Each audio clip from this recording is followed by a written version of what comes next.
जय जगन्नाथ शुभ सकाळ मु लिपुन आपण मानक लिपुन ओडिया टीवी चैनल को बहुत बहुत स्वागत करुच्ची। आज हूँ जुलाई मास 14 तारिख सोमवार। तो आज सकाळ कौन टॉप न्यूज देश रही चलतु देखी नवा। ता पूर्व चैनल को सब्सक्राइब करी पाखरे ऑल बेल आइकन को दबाई दिंतु कारण जहाँ भी लेटेस्ट इनफॉरमेशन रही आपण मैंने सर्वप्रथमे देखिपारे। प्रथम अपडेट रोची पुणी जोड़ा लघुचाप आगामी 24 घंटा मध्य उत्तर पश्चिम मध्य प्रदेश और तार पार्श्ववर्ती अंचल एक लघुचाप क्षेत्र सृष्टि होबार संभावना रही। सेहीपरि 17 तारिख बेलू उत्तर पश्चिम बंगोपसागर पार्श्ववर्ती पश्चिम एवं ओडिशा उपकूल में आउ एक लघुचाप सृष्टि होबार संभावना रही। यार प्रभाव में राज्यर विभिन्न स्थान में प्रबल अति प्रबल वर्षा नहीं आकलन करिछि पाणीपाग विभाग। सेपटे 24 घंटा भितर प्रबल वर्षा नहीं 3 जिला को ऑरेंज वार्निंग जारी होईछि। सुंदरगढ़ केउंझर एवं मयूरभंज रे प्रबल अति प्रबल वर्षा नहीं अलर्ट करा जाइछि। सेहीपरि 13 जिला को येलो वार्निंग जारी करा जाइथिबा सूचना रही। सुंदरगढ़ झारसुगुड़ा बरगढ़ संबलपुर केन्दुझर एवं मयूरभंज को ऑरेंज वार्निंग जारी होईथि। एहिभଳି विभिन्न स्थान में वर्षा जारी रहिबो 3 दिन बोली सूचना रहुछि। परवर्ती अपडेट रहुछि आत्महत्या उद्यम करिथिबा बालेश्वर फकीरमोहन महाविद्यालयर छात्री को भेटिचंती मुख्यमंत्री मोहन माझी। भुवनेश्वर एम्स जाई पीड़िता को भेटिचंती तांकर स्वास्थ्य अवस्था नहीं चिकित्सा करुथबा डाक्तरी टीम सहित आलोचना करिचंती। चिकित्सा व्यवस्थार मॉनिटरिंग पाई गठन होइथिबा 8 जणिया विशेषज्ञ टीम सहित भी कथबार्ता होइचंती। मोहन माझी सहित उपमुख्यमंत्री केबी सिंह देव मध्य एम्स जाइचंती। या पूर्व स्वास्थ्य मंत्री मुकेश महालिंग और उच्च शिक्षा मंत्री एम्स जाई पीड़िता बाप सहित आलोचना करथिले। एम्स जाई पीड़िता को भेटिबा परे मुख्यमंत्री प्रतिक्रिया देई कहिचंती एफएम कॉलेज छात्रींकर परिस्थिति जटिल तांकर चिकित्सा चलीची दिल्ली एम्स भली चिकित्सा करा जाउची। आगामी 24 घंटा गुरुत्वपूर्ण आवश्यक पड़िले दिल्ली एम्स को एयरलिफ्ट करा जाई पारे। परवर्ती अपडेट रोची मोहनकर नुआ कैबिनेट 21 संसदीय क्षेत्र 21 मंत्री बदलिब। मोहनकर मंत्रिमंडल खूब शीघ्र मोहनक कैबिनेट संप्रसारण नहीं खबर आसुवा बेले यह मंत्रिमंडल में किए स्थान पाइब आउ केउ मंत्री मंत्रिमंडल बाद पड़े ताकू नहीं एवं चर्चा आरंभ होता सूचना रही। विशेष सूत्र मिलता सूचना मुताबक एथर मोहन कैबिनेट रे प्रति संसदीय क्षेत्र में जड़े लेखाएं नेता मंत्रीपद मिल पारे।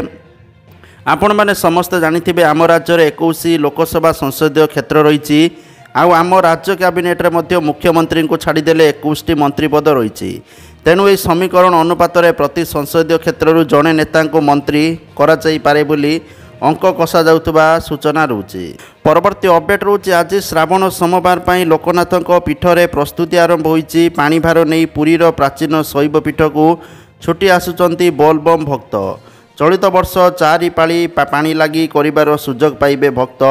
एने श्री लोकनाथ मंदिर परिचालना कमिटी पक्षर व्यापक बंदोबस्त होईची। परवर्ती अपडेट रही राज्य में प्रथम थर पर सरकारी स्तर में जड़े महिला सरकारी गाड़ी ड्राइवर बनी इतिहास रचिचंती। परिवहन प्रमुख सचिव श्रीमती उषा पाड़ी सरकारी गाड़ी चलाई ओडिशार प्रथम महिला ड्राइवर बनीचंती संध्याराणी माझी बोली सूचना रही। परवर्ती अपडेट रही एफएम छात्री आत्माहुति उद्यम घटना नवीन को उद्वेग राज्यपाल हस्तक्षेप अनुरोध करिसंती। परवर्ती अपडेट रही बालेश्वर छात्री आत्माहुति उद्यम घटना मुख्यमंत्री और उच्च शिक्षा मंत्री इस्तीफा दाबी कला बीजेडी बोली तथ्य रही। परवर्ती अपडेट रही बालेश्वर एफएम कॉलेज छात्री आत्माहुति उद्यम घटना सरकार को पीसीसी सभापति भक्त दास को टार्गेट। कांग्रेस पक्षर घटना को नहीं आंदोलन करा जाउछि।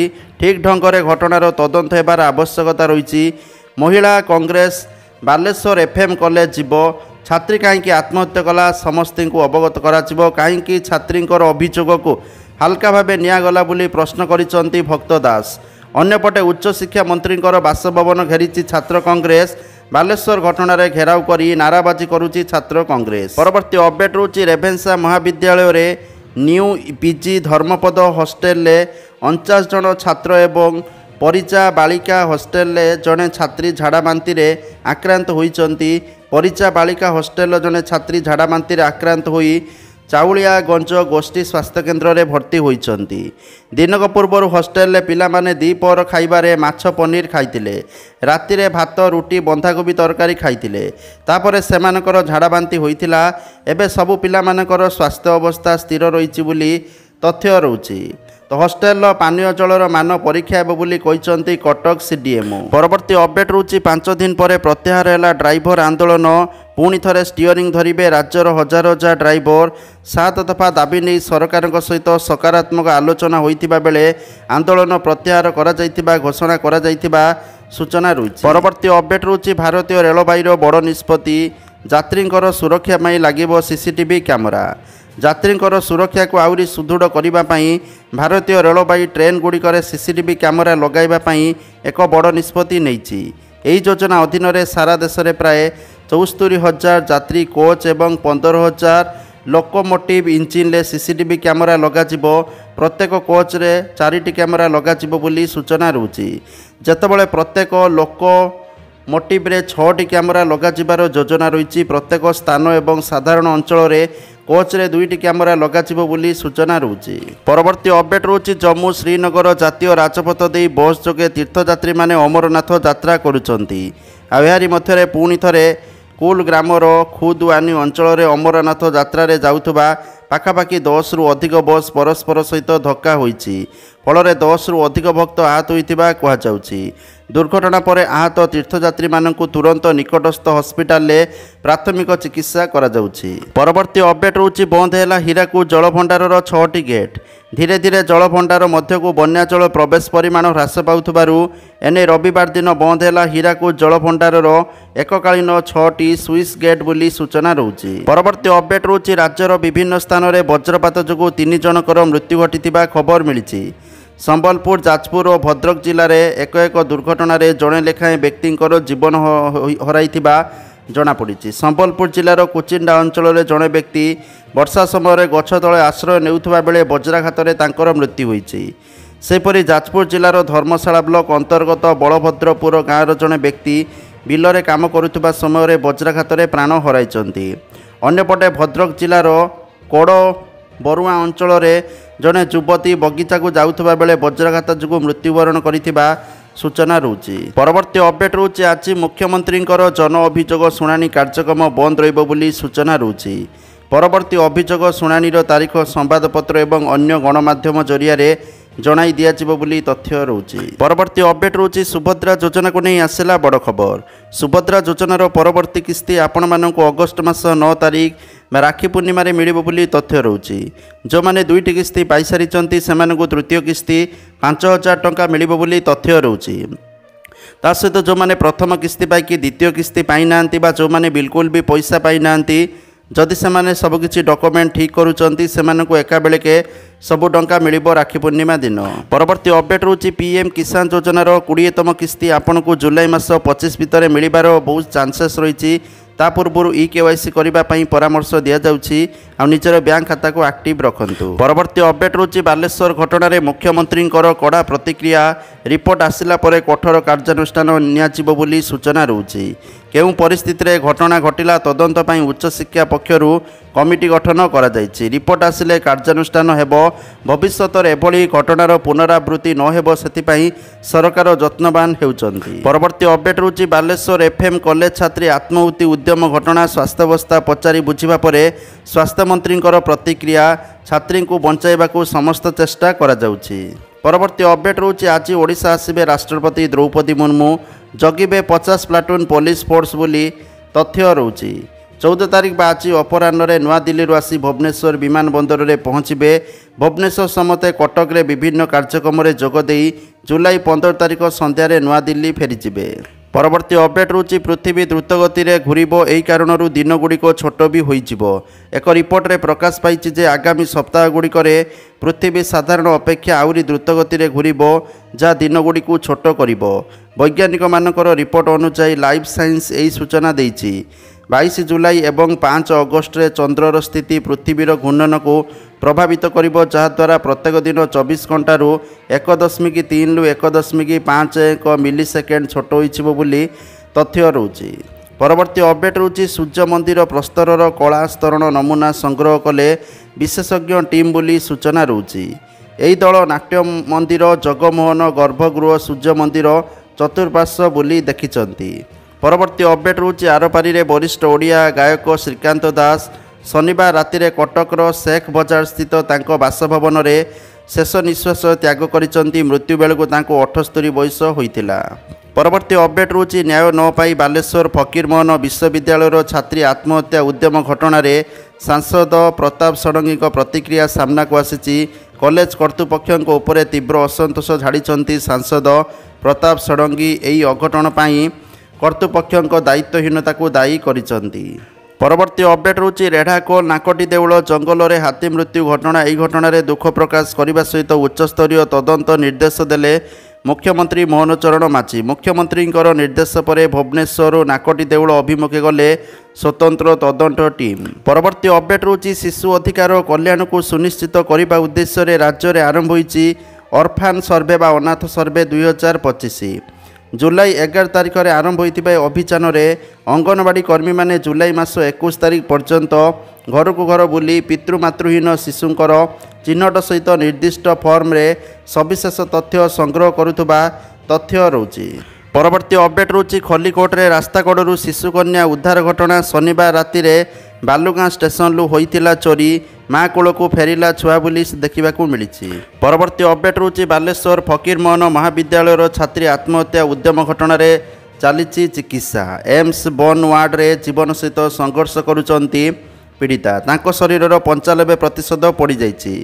ଛାତ୍ରୀଙ୍କର ଅବସ୍ଥା ଅତି ସଙ୍କଟାପନ୍ନ ରହିଛି। ତେବେ ଆଗାମୀ 24 ଘଣ୍ଟା ବେଶ୍ ଗୁରୁତ୍ୱପୂର୍ଣ୍ଣ ବୋଲି ଏମ୍ସ ନିର୍ଦ୍ଦେଶକ ଡାକ୍ତର ଆଶୁତୋଷ ବିଶ୍ୱାସ କହିଛନ୍ତି। ପରବର୍ତ୍ତୀ ଅପଡେଟ୍ ରହୁଛି ପ୍ରେମାନନ୍ଦ ମହାରାଜାଙ୍କୁ ସାକ୍ଷାତ କରିବାକୁ ବୃନ୍ଦାବନରେ ପହଞ୍ଚିଲେ ଜୟା କିଶୋରୀ। ଆଧ୍ୟାତ୍ମିକ ଜଗତର ଦୁଇ ପ୍ରମୁଖ ଚେହେରା ବୃନ୍ଦାବନର ସନ୍ଥ ପ୍ରେମାନନ୍ଦ ମହାରାଜ ଏବଂ ପ୍ରସିଦ୍ଧ କଥାବାଚକ ତଥା ଭଜନ ଗାୟିକା ଜୟା କିଶୋରୀଙ୍କ ସାକ୍ଷାତକାର ଏବେ ଚର୍ଚ୍ଚାର ବିଷୟ ହୋଇଛି।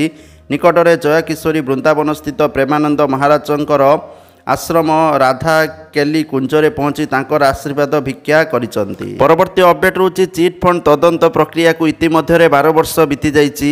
2013 ଜୁଲାଇ 9ରେ ସରକାର ପ୍ରଥମ ଥର ଘଟଣାର ବିଚାର ବିଭାଗୀୟ ତଦନ୍ତ ପାଇଁ ଜଣିକିଆ କମିଶନ ଗଠନ କରିଥିଲେ। କମିଶନ 7ଟି ରିପୋର୍ଟ ଦାଖଲ କରିଥିଲା ମଧ୍ୟ, ତେବେ ଏହା ବର୍ତ୍ତମାନ ସୁଦ୍ଧା ସାର୍ବଜନୀନ ହୋଇନାହିଁ। ଚିଟ୍ ଫଣ୍ଡ କ୍ଷତିଗ୍ରସ୍ତଙ୍କ ପାଇଁ 300 କୋଟି ଟଙ୍କାର କର୍ପସ୍ ଫଣ୍ଡ ଗଠନ ନେଇ ଘୋଷଣା କରିଥିଲେ। ପରବର୍ତ୍ତୀ ଅପଡେଟ୍ ରହୁଛି ରାଜ୍ୟସଭା ପାଇଁ 4 ଜଣଙ୍କୁ ମନୋନୀତ କଲେ ରାଷ୍ଟ୍ରପତି। ହାଇ ପ୍ରୋଫାଇଲ୍ ଅପରାଧିକ ମାମଲା ପରିଚାଳନା ପାଇଁ ଜଣାଶୁଣା ସରକାରୀ ଓକିଲ ଉଜ୍ଜଳ ଦେଓରାଓ ନିକମ, କେରଳର ଜଣେ ବରିଷ୍ଠ ସାମାଜିକ କର୍ମୀ ଏବଂ ଶିକ୍ଷାବିତ୍ ସି ସଦାନନ୍ଦ ମାଷ୍ଟ୍ରେ, ଭାରତର ପୂର୍ବତନ ବୈଦେଶିକ ସଚିବ ହର୍ଷବର୍ଦ୍ଧନ ଶ୍ରୀଙ୍ଗଲା, ଖ୍ୟାତନାମା ମୀନାକ୍ଷୀ ଜୈନଙ୍କୁ ରାଜ୍ୟସଭା ସାଂସଦ ଭାବେ ମନୋନୀତ କରିଛନ୍ତି ରାଷ୍ଟ୍ରପତି ଦ୍ରୌପଦୀ ମୁର୍ମୁ। ପରବର୍ତ୍ତୀ ଅପଡେଟ୍ ରହୁଛି ସାଉଥ୍ ଭେଟେରିଆନ୍ ଆକ୍ଟର କୋଟା ଶ୍ରୀନିବାସ ରାଓଙ୍କର ନିଧନ। କୋଟା ଶ୍ରୀନିବାସ ରାଓଙ୍କର 83 ବର୍ଷରେ ପରଲୋକ ହୋଇଛି। ଦୀର୍ଘ ଦିନ ଧରି ଅସୁସ୍ଥ ରହିବା ପରେ ରବିବାର ଦିନ ହାଇଦ୍ରାବାଦ ସ୍ଥିତ ଫିଲ୍ମୀନଗର ବାସଭବନରେ ସେ ଶେଷ ନିଶ୍ୱାସ ତ୍ୟାଗ କରିଛନ୍ତି। ପରବର୍ତ୍ତୀ ଅପଡେଟ୍ ରହୁଛି କର୍ଣ୍ଣାଟକର ଗୋକର୍ଣ୍ଣରେ ରାମତୀର୍ଥ ପର୍ବତ ଉପରେ ଏକ ନିର୍ଜନ ତଥା ବିପଦଜନକ ଗୁମ୍ଫାରୁ ପୋଲିସ ଜଣେ ରୁଷୀୟ ମହିଳା ଏବଂ ତାଙ୍କର 2 ଝିଅଙ୍କୁ ପାଇଛି। ପୋଲିସର ସର୍ଚ୍ଚ ଅପରେସନ୍ ବେଳେ ଜଙ୍ଗଲରେ ଏକ ଗୁମ୍ଫାରୁ ଉଦ୍ଧାର ହୋଇଛନ୍ତି ଜଣେ ରୁଷିଆନ୍ ମହିଳା ଓ ତାଙ୍କର 2 ଝିଅ। ମହିଳାଙ୍କର ନାଁ ହେଉଛି କୁଟିନା ଓରଫ ମୋହି। ରାମତୀର୍ଥ ପାହାଡ଼ର ଶୀର୍ଷରେ ଥିବା ଏକ ଦୁର୍ଗମ ଏବଂ ବିପଦପୂର୍ଣ୍ଣ ଗୁମ୍ଫା ଭିତରେ ରହୁଥିଲେ। ପରବର୍ତ୍ତୀ ଅପଡେଟ୍ ରହୁଛି ବାଲେଶ୍ୱର ଛାତ୍ରୀ ଆତ୍ମାହୁତି ଉଦ୍ୟମ ଘଟଣାରେ NCWଙ୍କର ହସ୍ତକ୍ଷେପ। ନିଜ ଆଡ଼ୁ ହସ୍ତକ୍ଷେପ କଲେ ଜାତୀୟ ମହିଳା କମିଶନ ବା NCW। ଛାତ୍ରୀ ଜଣକ ଯୌନ ନିର୍ଯାତନା ଓ ଡିଗ୍ରୀ ହାସଲରେ ଅକୃତକାର୍ଯ୍ୟ ଧମକ ପାଇଛନ୍ତି। ବିଭାଗୀୟର ମୁଖ୍ୟ ଏପରି କାର୍ଯ୍ୟ ପାଇଁ ଆତ୍ମାହୁତି ଉଦ୍ୟମ କରିଛନ୍ତି। 90% ଶରୀର ପୋଡ଼ିଯାଇଥିବାରୁ ଅବସ୍ଥା ସଙ୍କଟାପନ୍ନ ରହିଛି। ପରବର୍ତ୍ତୀ ଅପଡେଟ୍ ରହୁଛି 25 ତାରିଖ ପର୍ଯ୍ୟନ୍ତ ମଦ ଏବଂ ମାଂସ ଦୋକାନ ବନ୍ଦ। କାଉଡ଼ି ଯାତ୍ରାରେ କୌଣସି ଅସୁବିଧା ନ ହେବା ପାଇଁ ନିଆଗଲା ନିଷ୍ପତ୍ତି ବୋଲି ତଥ୍ୟ ରହୁଛି। ତେବେ ଏହାରି ଭିତରେ ଦିଲ୍ଲୀ ଜଙ୍ଗପୁରାର ବିଜେପି ବିଧାୟକ ତରବିନ୍ଦର ସିଂ ମାରୁଆଉ ଏକ ବଡ଼ ବୟାନ ଦେଇଛନ୍ତି। ସେ କହିଛନ୍ତି କାଉଡ଼ିଆମାନଙ୍କୁ କୌଣସି ଅସୁବିଧାର ସମ୍ମୁଖୀନ ହେବାକୁ ଦିଆଯିବ ନାହିଁ। ପରବର୍ତ୍ତୀ ଅପଡେଟ୍ ରହୁଛି ସୁନା ଦରକୁ ନେଇକି ଓଡ଼ିଶା ରାଜଧାନୀ ଭୁବନେଶ୍ୱରରେ ଆଜି 22 କ୍ୟାରେଟ୍ ସୁନା ମୂଲ୍ୟ 10 ଗ୍ରାମ ପ୍ରତି 91,400 ଟଙ୍କା ଥିବାବେଳେ 24 କ୍ୟାରେଟ୍ ସୁନା ମୂଲ୍ୟ 10 ଗ୍ରାମ ପ୍ରତି 99,710 ଟଙ୍କା ଥିବା ରେକର୍ଡ ହୋଇଛି। ପରବର୍ତ୍ତୀ ଅପଡେଟ୍ ରହୁଛି ଇ ଶ୍ରମ କାର୍ଡ଼କୁ ନେଇ ଆସିଲା ବଡ଼ ଖବର। ଆଉ ଯେଉଁମାନଙ୍କ ପାଖରେ ଇ ଶ୍ରମ କାର୍ଡ଼ ଅଛି ନିହାତି ଭାବେ ଏହି ସେବାର ଫାଇଦା ଉଠାନ୍ତୁ। ନହେଲେ ଆପଣଙ୍କ ପାଖରେ ଇ ଶ୍ରମ କାର୍ଡ଼ ଥିବ କିନ୍ତୁ ଆପଣମାନେ ଜାଣିପାରିବେନି କ'ଣ ସବୁ ସୁବିଧା ମିଳୁଛି। ପ୍ରଥମ ସୁବିଧା ରହୁଛି ମାଇ ସ୍କିମ୍। माई स्कीम माने एटी जदि क्लिक करूचंती ताले आपनको पई कोन कोन स्कीम अवेलेबल को गवर्नमेंट स्कीम रे आपण माने फायदा नहीं पारिबे पैसा पाई पारिबे सब डिटेल्स आपण माने चेक करि पारिबे। तापर होची स्किल इंडिया तापर होची national career service. Skill India रे आपन को ट्रेनिंग मिलिबो बहुत बड़ बड़ कंपनी ट्रेनिंग दउचंती आपण मानकर जदि ई श्रम कार्ड थिबो आपण माने अप्लाई करके ट्रेनिंग नहीं पारिबे ट्रेनिंग पर जॉब भी भलो भलो मिलिबो। ता सहित जदि आपणकर अच्छी पाठपढ़ा अच्छी अच्छी ताल आपण माने नेशनल कैरियर सर्विस रे जॉब पई मध्ये अप्लाई करि पारिबे। ता सहित पेंशन स्कीम मध्ये रहउची प्रधानमंत्री श्रमयोगी मानधन योजना। एठी आपणकर जदि आपणकर बयस 18 रु 40 वर्ष भितर अछि ताले प्रति मास 55 टंकार 200 देबे आ 60 वर्ष परे आपनको प्रति मास 3000 टंकार पेंशन मिलिबो। आपण माने स्कीम रे मध्ये भाग नै पारिबे आ जो मानकर ई श्रम कार्ड अछि एथिरे भाग नै पारिबे। आ जो मानकर ई श्रम कार्ड अछि जदि सेमानकर दुर्घटना रे मृत्यु होउची बा अक्षम होउचंती ताले सेमानको जदि मृत्यु होउची बा आपण माने 100% अक्षम हो जाउचंती ताले 2 लाख टंका मिलिबा आपनको इंश्योरेंस। जदि आंशिक अक्षम होउचंती 1 लाख टंकार बीमा मिलिबो जोटा आपण माने ई श्रम कार्ड बा ई श्रम ऑफिशियल वेबसाइट रे जाइके आवेदन करिके यार फायदा नै पारिबे। परवर्ती अपडेट होची सुभद्रा योजना को नै आसिला बड़ खबर। सुभद्रा हिताधिकारी मानक पई बड़ अपडेट। जो माने डीबीटी एनाबुल करिनांती सेमानकर लिस्ट पंचायत ऑफिस बा ब्लॉक ऑफिस नले सुभद्रा योजनार ऑफिशियल वेबसाइट रे मेंशन अछि लिस्ट आपण माने चेक करंतु जदि आपनकर डीबीटी एनाबुल हेइनी ताले आपनको पैसा मिलबन सेति में बैंक जाइकी डीबीटी एनाबुल करंतु जा फल रे आगामी किस्ती सुभद्रा टंका आपण माने पाई परिबे। तो जहा के टॉप न्यूज़ देला वीडियो को शेयर करंतु लाइक करंतु। जय जगन्नाथ।